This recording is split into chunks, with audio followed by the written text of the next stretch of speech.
Dear viewers, this is Dr. Tasmi from P2P Dr. Sai. Now, from now onward, you will get regular academic videos here regarding especially in the different exam topics, especially about MRCP, and by another mentor, Dr. Shamsuzzaman Shuman, who will give lectures over MD and diploma exam topics. So, আপনারা এখন থেকে regular academic বিভিন্ন কন্টেন্টের উপর P2P পক্ষ থেকে regular updated video পাবেন। So let's focus to today's topic, that is obstructive sleep apnea. So আমি এখন শেয়ার অপশনে চলে যাচ্ছি। দেখি অ্যাডোব রিডারে শেয়ার অপশনে গিয়ে আপনাদের হচ্ছে আমি টপিকটা দেখাচ্ছি।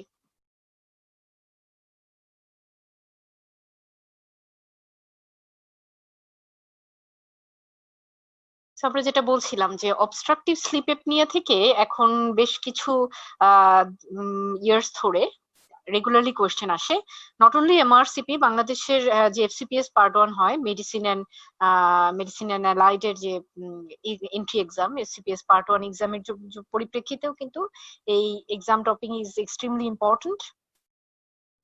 So the first thing what we have to learn from sleep disorder breathing.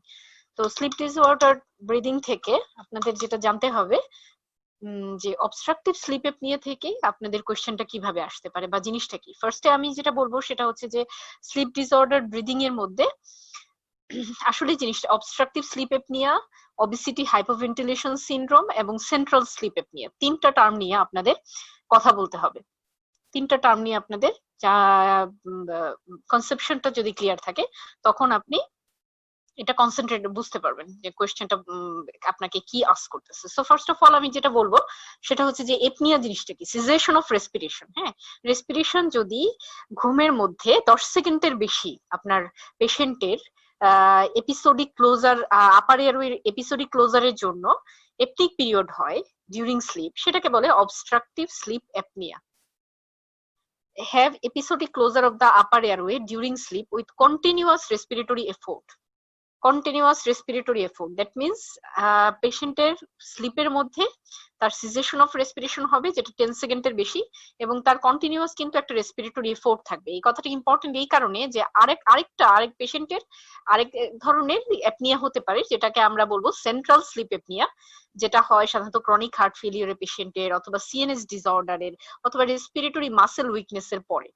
সেই সেন্ট্রাল স্লিপ অ্যাপনিয়াতে কিন্তু পেশেন্টের রেসপিরেটরি এফোর্টটা থাকে না। এজন্যই এই অবস্ট্রাকটিভ স্লিপ অ্যাপনিয়ার ডেফিনেশনের মধ্যে রেসপিরেটরি এফোর্ট, যে কন্টিনিউয়াস রেসপিরেটরি এফোর্ট থাকে, সেটা জানা খুব জরুরি। তাহলে প্রথমে আমরা কি দেখলাম যে অবস্ট্রাকটিভ স্লিপ অ্যাপনিয়া জিনিসটা জানলাম যে ঘুমের মধ্যে তার শ্বাস বন্ধ হয়ে যায় এবং শ্বাসটা বন্ধ থাকে 10 সেকেন্ডের বেশি, এপনিক পিরিয়ডটা থাকে 10 সেকেন্ডের বেশি, কিন্তু পেশেন্টের কন্টিনিউয়াস রেসপিরেটরি এফোর্ট চলতে থাকে বা আলটিমেটলি সে আবার নর্মাল ব্রিদিং প্যাটার্নে চলে যায়। আর সেন্ট্রাল স্লিপ অ্যাপনিয়া যেটা, সেটা হচ্ছে যে কোনো একটা সিএনএস ডিসঅর্ডারের পরে, রেসপিরেটরি মাসেল উইকনেসের পরে অথবা কার্ডিওভাস্কুলার ডিজিজ যেমন ক্রনিক হার্ট ফেলিওরের পেশেন্টের যেটা দেখে, যেটাকে আমরা বলি চাইনিজ টু ব্রিদিং, রাইট? তো ওবেসিটি হাইপোভেন্টিলেশন সিনড্রোম, এই জিনিসটা কিন্তু খুবই যখন একটা সিনারিও সলভ করবেন আপনারা এমআরসিপি তে অথবা এফসিপিএস পার্ট 1 এ যে যখন সিঙ্গেল বেস সলভ করবেন, তখন আপনাদের এই অবস্ট্রাকটিভ স্লিপ অ্যাপনিয়ার সাথে যেটা খুব কনফিউজ করবে সেটা হচ্ছে ওবেসিটি হাইপোভেন্টিলেশন সিনড্রোম। একই রকম ওবেসিটি দেখলেই আমরা জানি যে অবস্ট্রাকটিভ স্লিপ অ্যাপনিয়ার যে প্রিডিসপোজিং ফ্যাক্টর গুলো আছে তার মধ্যে একটা হচ্ছে ওবেসিটি। সো আপনি খুব সহজেই কিন্তু কনফিউজড হয়ে যাবেন যে আপনার অ্যান্সারটা কি হবে, যে ওবেসিটি হাইপোভেন্টিলেশন সিনড্রোম হবে না অবস্ট্রাকটিভ স্লিপ অ্যাপনিয়া হবে, কারণ একই রকম ফিচার থাকবে। তাহলে এটা ডিফারেন্সিয়েট কিভাবে করতে পারেন আপনি? ওবেসিটি হাইপোভেন্টিলেশন সিনড্রোমটা যদি আপনি জানেন প্রপারলি, তাহলে আপনার আর কখনো কনফিউশন হবে না। এটা হচ্ছে যে একটা hypoventilation that occurs when awake, patient কিন্তু জেগে থাকবে, and this patient have obesity and laboratory value consistent with hypoventilation. সেটা কি? সেটা হচ্ছে যে শ্বাস কম নিলে সে জাগা অবস্থায়, পেশেন্ট জাগা অবস্থায় তার এবিজি করলে দেখা যাবে যে partial pressure of carbon dioxide 45-এর বেশি, তার মানে হচ্ছে তার হাইপার ক্যাপনিয়া হচ্ছে। ওকে, আর কম্পেনসেটরি মেটাবলিক অ্যালকালোসিসের কারণে তার বাইকার্বনেট বেড়ে যাচ্ছে। তো এই ধরনের যদি একটা সিনারিও থাকে যে পেশেন্ট খুবই অবিস, কিভাবে বুঝবেন? যে বিএমআই 30 আপ 35 এরকম দেওয়া অবিস পেশেন্ট, তার এওয়েক অবস্থায় তারও হচ্ছে তার স্লিপ, তার স্নোরিং, সেম সিনারিও যেটাতে ওবেসিটি হাইপোভেন্টিলেশন সিনড্রোমের সিনারিও এবং ওসাসের সিনারিও একই রকম থাকবে। অর্থাৎ দুটোতেই স্নোরিং, দুটাতেই ওবেসিটি, এবং দুটাতেই তার হচ্ছে এই রাতে ঘুমের ডিস্টার্ব হওয়ার জন্য সকালে মর্নিং হেডেক, সবই সেম থাকবে। কিন্তু যে সিনারিওর মধ্যে ডিফারেন্সিয়েট করবেন কিভাবে, যে ওবেসিটি হাইপোভেন্টিলেশন সিনড্রোমের পেশেন্টের এরকম একটা ক্লু থাকবে যে পেশেন্ট অবিস, ওকে, পেশেন্টের অ্যাওয়েক অবস্থায় আপনি এবিজি করা হয়েছে, মানে আর্টেরিয়াল ব্লাড গ্যাস অ্যানালাইসিস করা হয়েছে, যেখানে তার হাইপার ক্যাপনিয়া পাওয়া গেছে। So this is your clue যে আপনার আনসারটা ওবেসিটি হাইপোভেন্টিলেশন সিনড্রোম হবে নাকি অবস্ট্রাকটিভ স্লিপ এপনিয়া হবে। Will get back to the issue again. Just এখন আমি অবস্ট্রাকটিভ স্লিপ এপনিয়া এবং সেন্ট্রাল স্লিপ এপনিয়া আপনাদের কাছে একটু ক্লিয়ার করে যাচ্ছি। সো ওবেসিটি, এই অবস্ট্রাকটিভ স্লিপ এপনিয়া এবং সেন্ট্রাল স্লিপ এপনিয়া ডিফারেন্সিয়েটিং পয়েন্টের মধ্যে আপনি ফোকাস করবেন যে একটা সিনারিওর একটা কি পয়েন্টের উপরে, মানে একটা একটা কি পয়েন্ট জানা থাকলে আপনি সিঙ্গেল বেস্ট গুলো ইজিলি সলভ করে বের হয়ে আসতে পারবেন, অথবা এমআরসিবি কোশ্চেন সলভ করতে পারবেন। তো সেন্ট্রাল স্লিপ এপনিয়া যেটা অবশ্যই মনে রাখবেন যে একটা পেশেন্টের চাইনিজ স্টোক ব্রিদিং, যেটা আমরা পড়ছিলাম যে ছোটবেলা থাকতে, যে পেশেন্টের কি হবে, একটা এপনিক এপিসোড হবে, তারপরে একটা টেকিপনিক এপিসোড হবে, অর্থাৎ কিছু সময় শ্বাস বন্ধ থাকবে, তারপর সে অনেক বেশি টেকিপনিয়া হতে থাকবে, তার শ্বাস নিতে বেশি নিতে থাকবে। এই ধরনের একটা প্যাটার্ন যখন আপনার কোয়েশ্চেনে থাকবে, তখন আপনি বুঝবেন যে এটা সেন্ট্রাল স্লিপ এপনিয়া, অর্থাৎ chronic heart failure, CNS disorder. আমি মনে রাখতাম যে সব ফেলিওর, এনি ফেলিওরের পরে সেন্ট্রাল স্লিপ এপনিয়া হতে পারে। হ্যাঁ, তাহলে এটা ট্রিটমেন্টের জন্য আসলে বাইপেপ, মানে bi pressure positive airway pressure, যেটা bi level positive airway pressure, অথবা সিপেপ মানে কন্টিনিউয়াস পজিটিভ এয়ারওয়ে প্রেসার, এগুলা অক্সিজেন দেওয়ার পরে তারপরে যদি হাইপোক্সিক থাকে বাইপেপ চুজ করা হয়। আর কালপ্রিট মেডিকেশন, কোনো মেডিকেশন থাকলে সেটা রিমুভ করা হয়। তাহলে সেন্ট্রাল সিপেপ নিয়ে আপনি এক কথায় কিছু মনে রাখার দরকার নেই। আপনি এক কথায় মনে রাখবেন যে এটা যে কোনো একটা ডিসঅর্ডার, অর্থাৎ CNS disorder, cardiovascular disorder, muscle প্যারালাম উইকনেস, কোন লিভার ফেলিওর, রেনাল ফেলিওর, যে কোনো একটা ফেলিওরের পরে যে পেশেন্টের এই যে এপনিক ফলোড বাই টেকিপনিক, অর্থাৎ কিছু সময় শ্বাস কম, তারপর আবার অনেক বেশি শ্বাস নেবে, এই ধরনের সিনারিওতে যখন উল্লেখ থাকবে, তখন আপনি বুঝবেন this is central sleep apnoea and your treatment is BiPAP. Oxygen দেওয়া হবে, তারপর বাইপেপ, মানে bi level positive airway pressure দিয়ে ট্রিটমেন্ট দেওয়া হয়। আর অবস্ট্রাকটিভ স্লিপ এপনিয়া জিনিসটা কি? অবস্ট্রাকটিভ শব্দের মানে অবস্ট্রাকশন, স্লিপ মানে ঘুমের মধ্যে, এপনিয়া মানে সিজেশন অফ রেসপিরেশন। তাহলে কি দাঁড়াইলো, যে সিজেশন অফ রেসপিরেশন, ঘুমের মধ্যে যে সিজেশন হয়ে যাচ্ছে সেটা হচ্ছে obstructive sleep apnoea. But ventilatory effort is present, this is the differentiating point. অর্থাৎ সে শ্বাস নেওয়ার চেষ্টা করবে এবং এক সময় তার শ্বাস নেওয়াটা নর্মাল হয়ে যাবে, কিন্তু ততক্ষণে যা হবার তাই হবে, তার স্লিপ ডিস্টার্ব হবে এবং পরবর্তীতে এর সিমটম গুলা চলে আসবে। তাহলে ট্রিটমেন্টের অপশনের মধ্যে ফার্স্ট হচ্ছে ওয়েট লস, যেহেতু অবস্ট্রাকটিভ স্লিপ এপনিয়ার সাথে ওয়েটের একটা খুব ইম্পর্টেন্ট ইস্যু থাকে, মানে ওবেসিটি প্রায়ই থাকে। ওবেসিটি রিস্ক ফ্যাক্টরের মধ্যেও আছে লার্জ নেক সার্কামফারেন্স, এটা একটা মানে কলারের যে মাপটা আর কি, নেক সার্কামফারেন্স অনেক বেশি থাকে এই ধরনের পেশেন্টের, দেখা যায় যে স্নোরিং হয়, অর্থাৎ ঘুমের মধ্যে নাক ডাকে। নেজাল সিপেপ হচ্ছে একটা ট্রিটমেন্ট অপশন। আর avoidance of alcohol and sedative, oral device or upper airway surgery কিছু আছে, উভুলো, প্যালাটো, ফেরিঙ্গো প্লাস্টি, এটা হচ্ছে সার্জারির নাম।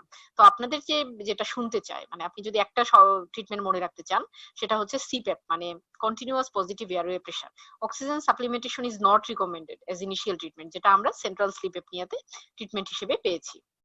তাহলে আপনি এখন সিনারিওতে কি খুঁজবেন, যে ওবেসিটি হাইপোভেন্টিলেশন সিনড্রোম এবং অবস্ট্রাকটিভ স্লিপ এপনিয়া ডিফারেন্সিয়েটেড করার জন্য আমি কি বলেছি, যে ওবেসিটি হাইপোভেন্টিলেশন সিনড্রোমে অবিস থাকবে পেশেন্ট, এবং তার যে হাইপোক্সিয়া এবং হাইপারকেপনিয়ার যে ফিচার গুলা, যে স্নোরিং, তারপরে ডে টাইম সমনোলেন্স, এগুলা থাকবে। তার পাশাপাশি যখন তার এওয়েক থাকবে, তখন তার এবিজি করলে, তার আর্টেরিয়াল ব্লাড গ্যাস অ্যানালাইসিস করলে দেখা যাবে তার হাইপোক্সিয়া প্লাস হাইপারকেপনিয়া, অর্থাৎ তার কার্বন ডাইঅক্সাইড লেভেলটা অনেক হাই। এটা ছিল ওবেসিটি হাইপোভেন্টিলেশন সিনড্রোমের যে সিনারিওতে আমাদের পক্ষে। আর অবস্ট্রাকটিভ স্লিপ এপনিয়ার সিনারিওতে কি থাকবে, এটাই থাকে বেশি, মানে অবস্ট্রাকটিভ স্লিপ এপনিয়া খুব কমন টপিক, অবশ্যই আসে। এটাতে আপনার সিনারিওতে থাকবে যে পেশেন্টের এরকম বলবে যে সে অবিস, এরকম একটা হিস্ট্রি দিতে পারে, বিএমআই অনেক বেশি, সে অনেক 30-35, আমাদের আগের আদনান সামির মতো, অর্থাৎ আগের বলিউডের যে একজন সিঙ্গার ছিলেন আদনান সামি, আগে যেরকম মোটাসোটা ছিলেন, এরকম একটা হিস্ট্রি দিতে পারে যে এরকম বিএমআই অনেক বেশি। তার সকালবেলা প্রচন্ড মর্নিং হেডেক হয়, মর্নিং হেডেক হয় হাইপারক্যাপনিয়ার জন্য, এবং দিনের বেলা সে হচ্ছে জব করে, জবের সামনে জবের সে ডেস্কে সে ঘুমাই যায়, ডে টাইম হাইপার সমনোলেন্স যেটাকে বলে, অর্থাৎ ডেস্কে ঘুমাই যায়, টিভি দেখতে দেখতে ঘুমাই যায়, তারপর ড্রাইভ করতে করতে ঘুমাই যায়, তার নিজের ড্রাইভিং হুইলের উপর সে ঘুমায় অ্যাক্সিডেন্ট করে ফেলছে, এই ধরনের একটা হিস্ট্রি দিবে। সো এই 4-5টা পয়েন্ট আপনাকে ইন্ডিকেট করবে this is you are dealing with obstructive sleep apnoea. Morning headache, day time hyper somnolence, impaired cognition, অর্থাৎ কোনো কিছুতে তার মনোযোগ নাই, due to small arousal during sleep, ঘুমের মধ্যে বারবার ডিস্টার্ব হচ্ছে, এর জন্য সে কোনো কিছুতে মনোযোগ দিতে পারে না। স্নোরিং, এটা খুব common complaint, gasping or choking at night, and witness technique episode while sleeping, তার ওয়াইফ তার গার্লফ্রেন্ড কমপ্লেইন করতেছে যে ঘুমের মধ্যে তার হচ্ছে শ্বাস বন্ধ হয়ে যায়। এরকম একটা সিনারিওতে যখন এই পয়েন্টগুলো দেয়া থাকবে তখন বুঝবেন যে you are dealing with obstructive sleep apnoea. তাহলে patient with severe disease may have significant hypoxia during sleep. তাহলে এখন অবস্ট্রাকটিভ স্লিপ এপনিয়ার পেশেন্টের কমপ্লিকেশন নিয়ে একটা প্রশ্ন আসে। তাহলে প্রশ্ন একটা হচ্ছে যে ডায়াগনোসিস নিয়ে প্রশ্ন আসবে, যে অবস্ট্রাকটিভ স্লিপ এপনিয়া আপনি কিভাবে সিনারিও দিয়ে বলবে যে হোয়াট ইজ ইউর ডায়াগনোসিস। তাহলে এই ডায়াগনোসিস নিয়ে আপনার একটা কনফিউশন হতে পারে যে এটা অবস্ট্রাকটিভ স্লিপ এপনিয়া নাকি অবেসিটি হাইপোভেন্টিলেশন সিনড্রোম নাকি সেন্ট্রাল স্লিপ এপনিয়া, যেটা আমি প্রথম কয়েক মিনিটে যেটা আপনাদেরকে ক্লিয়ার করলাম যে কখন আপনি অবেসিটি হাইপোভেন্টিলেশন সিনড্রোম আপনার আনসার হবে, কখন আপনার অবস্ট্রাকটিভ স্লিপ এপনিয়া আনসার হবে এবং কখন সেন্ট্রাল স্লিপ এপনিয়া আনসার হবে। এখন সেকেন্ড যে ধরনের কোয়েশ্চেন আসে এবং এই রেসিডেন্সি এক্সাম বাংলাদেশের যে কোয়েশ্চেনটা আসে সেটা হচ্ছে অবস্ট্রাকটিভ স্লিপ এপনিয়ার কমপ্লিকেশন রিলেটেড, অর্থাৎ ওখানে ডিরেক্ট কোয়েশ্চেন করে। এই জন্য বললাম যে কমপ্লিকেশনটা জানতে হবে এবং এমআরসিপি বেসডে তো অবশ্যই কমপ্লিকেশন জানতে হবে, কারণ এখানে ডায়াগনোসিস বলে দিবে অথবা ডায়াগনোসিস সাসপেক্ট করা হচ্ছে, এখন কমপ্লিকেশন কি হইতে পারে ওইভাবেও দিতে পারে। সো আপনি মনে রাখবেন যে অবস্ট্রাকটিভ স্লিপ এপনিয়া মানে ঘুম ভালো হচ্ছে না। তাহলে আমরা ঘুম ভালো না হলে তাহলে কি হয়ে যায়, সে প্রেসার বেড়ে যাবে, এক কথায় মনে রাখবেন প্রেসার বেড়ে যাবে আর কিছু না। তাহলে প্রেসার মানে পালমোনারি হাইপারটেনশন, সিস্টেমিক হাইপারটেনশন। তো পালমোনারি হাইপারটেনশনটা কি, যে পালমোনারি ট্রাঙ্ক দিয়ে রাইট ভেন্ট্রিকল থেকে ব্লাডটা কোথায় যায়, লাঙে যায়। পালমোনারি ট্রাঙ্কের যদি প্রেসারটা এট রেস্ট 25 মিলিমিটার অফ মার্কারির বেশি থাকে অথবা এট এক্সারসাইজ 30 মিলিমিটার অফ মার্কারি বেশি থাকে, তাহলে এটাকে আমরা বলি pulmonary hypertension. Pulmonary hypertension is a very common complication of obstructive sleep apnoea syndrome. এছাড়া হার্ট ফেলিওর হতে পারে, এই যে আপনার পালমোনারি হাইপারটেনশনের কারণে রাইট ভেন্ট্রিকুলার উপরে ব্যাকফ্লো হয়ে এসে হার্ট ফেল করে ফেলতে পারে, এরিথমিয়া যে কোনো ধরনের এরিথমিয়া হতে পারে। আর হাইপোক্সিয়ার কমন রেসপন্স হিসেবে কি হতে পারে, সেকেন্ডারি পলিসাইথেমিয়া, যেটাকে বলা হচ্ছে ইরিথ্রোসাইটোসিস। সো আপনার কমপ্লিকেশন গুলো পড়া হয়ে গেল। এখন আপনি কিভাবে এটা কনফার্ম করবেন, যেহেতু ঘুমের মধ্যে একটা ইনসিডেন্ট হয়। তাহলে আমি কি বললাম যে অবস্ট্রাকটিভ স্লিপ এপনিয়া সিনারিওতে আপনার থাকবে একটা পেশেন্ট নিজে কমপ্লেইন করবে অথবা তার গার্লফ্রেন্ড বা ওয়াইফ কমপ্লেইন করবে, এই ধরনের একটা সিনারিও থাকবে। এই ছবিটা দেখেন তাহলে আপনাদের আরো ভালো মনে থাকবে। দিস পিকচার, তো পেশেন্টের নিজে পেশেন্টকে নিয়ে আসছে তার ওয়াইফ, এই যে স্নোরিং এর জন্য ওয়াইফ কিন্তু ঘুমাতে পারছে না। সো এরকম এমআরসিপির সিনারিও গুলোতে আপনারা পাবেন যে ওয়াইফ তার হাজবেন্ডকে নিয়ে আসছে, যে সারা রাত তার হচ্ছে স্নোরিং হয় এবং ঘুমের মধ্যে তার প্রচন্ড স্নোরিং হয়, ঘুমের মধ্যে তার শ্বাস বন্ধ হয়ে যায়, চোকিং হয়, কিছুক্ষণ পরে আবার সে নর্মালি রেসপিরেশন নেয়, সে খেয়াল করেছে। এবং এবং যখন হিস্ট্রি নেওয়া হয় অন এক্সামিনেশনে দেখা যায় তার ব্লাড প্রেশার অনেক হাই, 180/100 দেওয়া আছে, এবং তার হিস্ট্রি নিয়ে দেখা গেছে কিছুদিন আগে তার রোড ট্রাফিক অ্যাক্সিডেন্ট হয়েছে, তার হুইলের উপর সে ঘুমাই গেছিল, মানে ড্রাইভিং করতে করতে সে ঘুমাই গেছিল, অথবা তার কলিগরা তাকে নিয়ে খুব হাসাহাসি করে বিকজ সে ডেস্কে ঘুমাই যায়। এই ধরনের একটা সিনারিও যখন আপনি পাবেন তখন, এবং তার বিএমআই দেয়া আছে, দেখলেন যে বিএমআই অনেক হাই, 25, 30, 31, এরকম মরবিড ওবেসিটি, এই ধরনের একটা যখন সিনারিও থাকে, টপিকে চলে যাই। যে আমরা বলছিলাম যে কোয়েশ্চেন প্যাটার্ন নিয়ে, যে অবস্ট্রাকটিভ স্লিপ আপনি আপনার ডায়াগনোসিস কিভাবে করবেন ফার্স্ট অফ অল। সেকেন্ড যে কোয়েশ্চেনটা আসে সেটা হচ্ছে যে কমপ্লিকেশন রিলেটেড। আর এই ছবিটা দিয়ে আপনি মনে রাখবেন যে একটা সিনারিওতে কি কি থাকবে অবস্ট্রাকটিভ স্লিপ আপনিয়ার। ফার্স্ট কথা, অবস্ট্রাকটিভ দিয়ে মনে রাখবেন ওবেসিটি, হ্যাঁ। তারপর হচ্ছে ওবেসিটি আপনার সিনারিওতে থাকার সম্ভাবনা অনেক বেশি, থাকতেও পারে নাও থাকতে পারে, কারণ ওবেসিটি ছাড়াও আরো কিছু প্রিডিসপোজিং ফ্যাক্টর আছে, আমরা একটু পরেই দেখবো, যেগুলো থেকে অবস্ট্রাকটিভ স্লিপ আপনিয়া হতে পারে। লার্জ টনসিল যখন এয়ারওয়ে ব্লক করে দিবে, অবস্ট্রাকশন হচ্ছে, সেখানে কিন্তু পেশেন্ট বিএমআই নরমাল থাকলেও কিন্তু অবস্ট্রাকটিভ স্লিপ আপনিয়া সিনারিও হতে পারে। সেকেন্ড হচ্ছে, প্রথমে হচ্ছে ডায়াগনোসিস, যে একটা হোয়াট ইজ ইউর ডায়াগনোসিস এরকম করে দিবে, মর্নিং হেডেক, তারপর হচ্ছে ডে টাইম হাইপার সোমনোলেস, অর্থাৎ অনেক ঘুম পাচ্ছে, তারপরে হচ্ছে তার ওয়াইফ কমপ্লেন করতেছে তার রাতের বেলা ঘুম, সে শ্বাস বন্ধ হয়ে যায়, চকিং হয়, কিছুক্ষণ পরে তার অটোমেটিক্যালি আবার রেসপিরেশন স্টাবলিশ হয়, এবং তার যে কোনো সময় যে কোনো অবস্থায় ঘুমাই যাচ্ছে। এই ধরনের একটা হাইপার সোমনোলেন্স যখন থাকবে তখন আমাদের চিন্তা করতে হবে যে this question is dealing with obstructive sleep apnea, and the complication will be the very easy. You have to memorize only one thing, that is hypertension. দুই রকম হাইপারটেনশন হয়, একটা পালমোনারি হাইপারটেনশন, একটা সিস্টেমিক হাইপারটেনশন, দ্যাট ইজ। আর hypoxia হয়, তো যেহেতু শ্বাস বন্ধ হয়ে যায়, হাইপোক্সিয়া হওয়ার কারণে যেটা হাইপোক্সিয়া রেসপন্স হিসেবে যেটা হয় পলিসাইথেমিয়া হয়, অর্থাৎ RBC, secondary polycythaemia, RBC count অনেক বেশি থাকে। এটাও আপনার সিনারিওতে হেল্প করবে বুঝতে পারে যদি দেয়া থাকে, যে ডায়াগনোসিস যদি দেয়া থাকে। এখন যদি তার ট্রিটমেন্ট প্যাটার্ন নিয়ে কথা বলতে চায়, তাহলে এখন দেখেন যে টেস্ট টেস্টটা দিয়ে আপনি কনফার্ম করবেন ডায়াগনোসিসটা, এস্টাবলিশ দ্য ডায়াগনোসিস, সেটা হচ্ছে পলিসomnography। তাহলে পলিসomnography জিনিসটা কি? This is polysomnography. একটা ঘুমন্ত মানুষকে অনেকগুলা মানে স্লিপ স্টাডি যেটাকে বলা হয়, ঘুমের মধ্যে আপনি দেখেন কি অবস্থা, এই অবস্থায় কি ঘুম আসবে কখনো? এই ঘুমের মধ্যে তাকে এত কিছু তার শরীরে লাগাই দেওয়া হয় এবং তাকে ঘুম পাড়াই দেওয়া হয় এবং দেখা হয় যে এক্স্যাক্টলি কখন তার শ্বাসটা বন্ধ হয়ে যাচ্ছে এটা পরীক্ষা করে কনফার্ম করা হয়। এই যে এই পরীক্ষার নাম হচ্ছে পলিসomnography। তাহলে সেন্সর গুলা কোথায় ফিট করা হয়েছে দেখেন, ফেস এন্ড স্ক্যাল্পে। এটাতে আই মুভমেন্ট এবং ব্রেইন অ্যাক্টিভিটি গুলাকে মানে ঘুমের মধ্যে কতবার তার হচ্ছে আই মুভমেন্ট হয়, আমরা জানি যে ঘুমের মধ্যে আমাদের আইয়ের পাতাটা বা আইলিডটা নড়ে, র্যাম স্লিপ, রম স্লিপ, বিভিন্ন ধরনের স্লিপের প্যাটার্ন থাকে। তো সেটা সেন্স করার জন্য এক ধরনের সেন্সর লাগানো থাকে। তারপর নোজে মানে এয়ার ফ্লো মেজার করার জন্য একটা সেন্সর লাগানো থাকে। একইভাবে wires transmit data in a computer, একটা কম্পিউটারে সবগুলো ডাটা একটা কম্পিউটারে টেকনিশিয়ান সেগুলোকে মনিটর করে পাশে একটা রুমে বসে। তো এই যে সেন্সর ফিঙ্গারে লাগানো থাকে, সে অক্সিজেন ব্লাডে কতটুকু আসতেছে, মানে হাইপোক্সিক এপিসোড হচ্ছে কিনা সেটা মনিটর করে। ইলাস্টিক বেল্ট লাগানো থাকে সেন্সর দিয়ে, যেগুলো চেস্ট এবং বেলি তে লাগানো থাকে, মেজার করে দ্য এফোর্ট টু ব্রেথ, অর্থাৎ শ্বাস নেওয়া হচ্ছে কিনা, ভেন্টিলেটরি এফোর্ট। আমরা তো বলছি যে অবস্ট্রাকটিভ স্লিপ এপনিতে কন্টিনিউয়াস ভেন্টিলেটরি এফোর্ট থাকবে।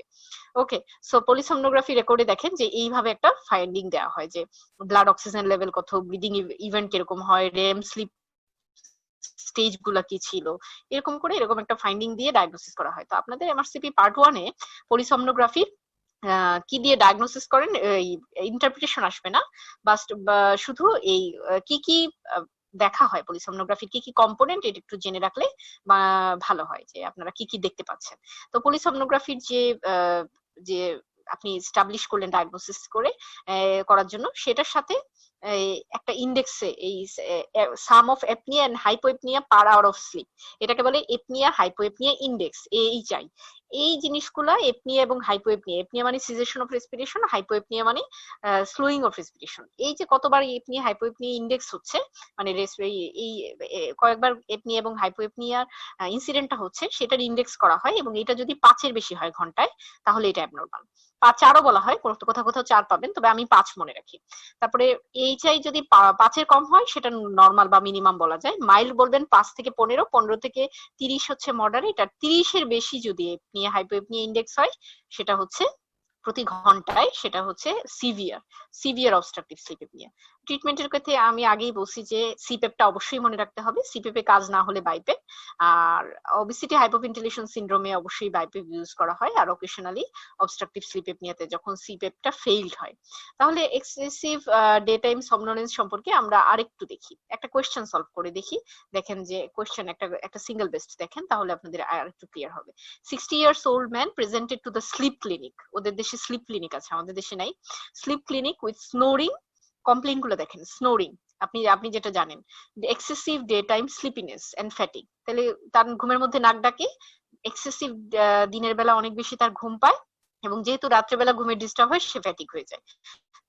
His partner also mentioned that she could see him choking on and off during sleeping, অর্থাৎ সে তার পার্টনার দেখছে যে তার ঘুমের মধ্যে শ্বাস বন্ধ হয়ে যায়, এবং তারপরে সে that scared her, সে ভয় পেয়ে যায় যে মারা যাচ্ছে কিনা, and তারপর আস্তে আস্তে তার আবার ভেন্টিলেশনটা স্টাবলিশ হয়ে যায়। He also had underlying hypertension, তার হাইপারটেনশন আছে, এরিথমিয়া আছে, osteoarthritis ও bilateral knee joint, যেহেতু ওবেসিটি এর জন্য তার osteoarthritis ডেভেলপ করছে। He drove a car but never had any accident, এখানে একটা বলে দিচ্ছে যে তার অ্যাক্সিডেন্ট হয় নাই, যদিও হওয়ার সম্ভাবনা ছিল, তাই না? তাহলে on evaluation his Epworth sleepiness score, এটা কি, এটা আমরা এখনো জানি না। তাহলে এপোর্ট স্লিপিনেস স্কোর মানে একটা স্কোর করা হয়। His BMI was 44, ওরে বাবা, morbid obesity, right? তাহলে modified Mallampati score was class 3, এটাও একটা scoring system. Clinically obstructive sleep apnea was suspected and he underwent polysomnography, তাকে সাসপেক্ট করে একটা পরীক্ষা করা হয়েছে, সেটা হচ্ছে polysomnography which shows apnea hypoapnea index of 60 per hour। আমরা কত পড়ছি, 30-এর বেশি হলে এটা সিভিয়ার, তাহলে এখানে আছে 60। Most of the event were in supine position and during rapid eye movement sleep, so lowest partial pressure of oxygen during sleep was 80%। এগুলো হচ্ছে ইন্টারপ্রিটেশন অফ polysomnography, যেটা দিয়ে ইন্টারপ্রিটেশন করা হয়েছে। He was started on continuous positive airway pressure, CPAP তাকে দেয়া হয়েছে, but he could not tolerate it। তাহলে এখন টলারেট করতে না পারলে আপনি কি দিবেন পেশেন্টকে, সেটাই আপনার মানে কোশ্চেন। তাহলে এখানে আসলে অপশনগুলো জানতে হবে যে এটা আপনার প্রথমেই ডায়াগনোসিস, আপনাকে যদি জিজ্ঞেস করা হয়তো ডায়াগনোসিস কি, তাহলে ডায়াগনোসিস তো ওসাস মানে অবস্ট্রাকটিভ স্লিপ অ্যাপনিয়া সিভিয়ার, তাই না? কারণ এপনিয়া হাইপোএপনিয়া ইন্ডেক্সটা আছে 30 এর বেশি, এখানে আছে 60 অ্যারাউন্ড। তাহলে CPAP is the treatment of choice. কিন্তু যদি সিপ্যাপ সহ্য করতে না পারে তখন তাকে ওরাল অ্যাপ্লায়েন্স অথবা আপার এয়ারওয়ে সার্জারি করতে হয়, যেটা আমরা প্রথম দিকে একটা সার্জারি নাম শুনছিলাম, would be the next option. এখন আমরা স্টেপ বাই স্টেপ, এটা হচ্ছে স্লিপ অ্যাপনিয়ার যে পেশেন্টের অবস্ট্রাকটিভ স্লিপ অ্যাপনিয়া পেশেন্টের ডায়াগনোসিসের জন্য যে পলিসomnography করা হয়, এটাতে কি কি প্যারামিটার ইউজ করা হয় সেটার একসাথে দেয়া হয়েছে, যে ইইজি করা হয়, পালস অক্সিমেট্রি দেখা হয়, থোরাসিক অ্যাবডোমিনাল মুভমেন্ট দেখা হয়, কন্ট্রোল ইউনিট থাকে একটা, তারপর সেন্সর থাকে। তাহলে একটু দেখলেন যে আপনাদের কি কি ইন্টারপ্রিটেশনটা কিভাবে করে। তাহলে অবস্ট্রাকটিভ স্লিপ অ্যাপনিয়া সম্পর্কে আমি যদি আপনি সাম আপ করি, তাহলে প্রিডিসপোজিং ফ্যাক্টর হচ্ছে অবিসিটি, তারপরে হচ্ছে আমি যে বলছিলাম যে অবিসিটি ছাড়াও কিছু পেশেন্ট থাকবে যে অ্যাক্রোমেগালি অথবা হাইপোথাইরয়েড, যারা যাদের ওয়েট গেইন হয়, অ্যামাইলোডোসিস অথবা লার্জ টনসিল আছে, মারফান সিনড্রোম, এই ধরনের একটা সিনারিওতে কিন্তু অবস্ট্রাকটিভ স্লিপ অ্যাপনিয়া দিয়ে দিতে পারে আপনাদের এমআরসিপি তে। So the partner often complain of excessive snoring and may report period of apnoea, যেটা একটু আগেই কমপ্লিট করেছে। তাহলে কনসিকুয়েন্স কি হবে সেটাও আমরা আলোচনা করে ফেলেছি, যে স্নোরিং হবে, তারপর ডে টাইম somnolence হবে, কম্পেনসেটেড রেসপিরেটরি অ্যাসিডোসিস হয়, হাইপারটেনশন হয়, আবার আমরা কি পড়ছি কি ধরনের হাইপারটেনশন, সিস্টেমিক এবং পালমোনারি হাইপারটেনশন। আরেক ধরনের কমপ্লেইন আমি কয়েকটা কোয়েশ্চেন ব্যাংকে দেখেছি, সেটা হচ্ছে যে ইম্পর্টেন্সি ডেভেলপ করে following the obstructive sleep apnoea, এবং ডিভোর্স ফাইল করেছে wife for last couple of days and he is extremely depressed, এই ধরনের সিনারিও দিয়ে অবস্ট্রাকটিভ স্লিপ অ্যাপনিয়া কোয়েশ্চেন আসতে দেখা গেছে। সো এইটাও আপনি আপনার নোটে 4টা পয়েন্ট লিখে রাখবেন, যে ডে টাইম হাইপারসমনোলেন্স অর্থাৎ এক্সেসিভ ডে টাইম তার ঘুম পাবে, 2 নাম্বার হচ্ছে মর্নিং হেডেক, 3 নাম্বার আপনি লিখে রাখবেন যে হাইপারটেনশন, পালমোনারি অথবা সিস্টেমিক হাইপারটেনশন। তারপরে আপনি আরেকটা জিনিস লিখবেন, সেটা হচ্ছে যে পেশেন্টের বিভিন্ন ধরনের স্নোরিং, চোকিং, এগুলো ঘুমের মধ্যে এপনিক এপিসোড হবে এবং ইনকোঅর্ডিনেশন হবে। আর 4 নাম্বার যেটা লিখবেন সেটা হচ্ছে যে ইম্পর্টেন্সি, অর্থাৎ ইম্পর্টেন্সি ডেভেলপ করবে। সো অ্যাসেসমেন্ট অফ স্লিপিনেস, যেটা এপোর্ট স্লিপিনেস স্কেল, এটা একটা কোয়েশ্চেনিয়ার থাকে, কোয়েশ্চেনের মতো একটা ফর্মের মতো থাকে, সেখানে পেশেন্টের অথবা পেশেন্টের পার্টনার এটা ফিল আপ করে, যে এটা এই যে মেজারমেন্টটা করে এটাকে বলে এপোর্ট স্লিপিনেস স্কেল। শুধু এই নামটা পড়লেই হবে, কিভাবে মেজার করে, কোয়েশ্চেনারি কি থাকে, এগুলো নিয়ে প্রশ্ন আসে না। So multiple sleep latency test করা হয়, এটা আরেক ধরনের অ্যাসেসমেন্ট, শুধু নামটা জানলেই হবে। কিন্তু আপনাদের কোয়েশ্চেন প্যাটার্নে যেটা চাই সেটা হচ্ছে পলিসomnography, এবং এটার ভিতরে কি কি থাকে আপনাদের ছবিও দেখিয়েছি। তাহলে ম্যানেজমেন্ট অপশন গুলোকে আমি আবার একটু বলে দিই, এটা হচ্ছে ওয়েট লস 1 নাম্বার, 2 নাম্বার হচ্ছে CPAP, continuous positive airway pressure, যেটা একটা non invasive ventilation, first line for moderate or severe OSAS. তাতে যদি ইনটলারেন্ট, এই যে একটু আগের কোশ্চেনে যেটা ছিল যে সিপ্যাপ সহ্য করতে পারে না, ইনটলারেন্ট থাকে, তাহলে ইন্ট্রাওরাল একটা ডিভাইস দিয়ে দেওয়া হয়, মেন্ডিবুলার অ্যাডভান্সমেন্ট, অথবা সার্জারি করা লাগতে পারে।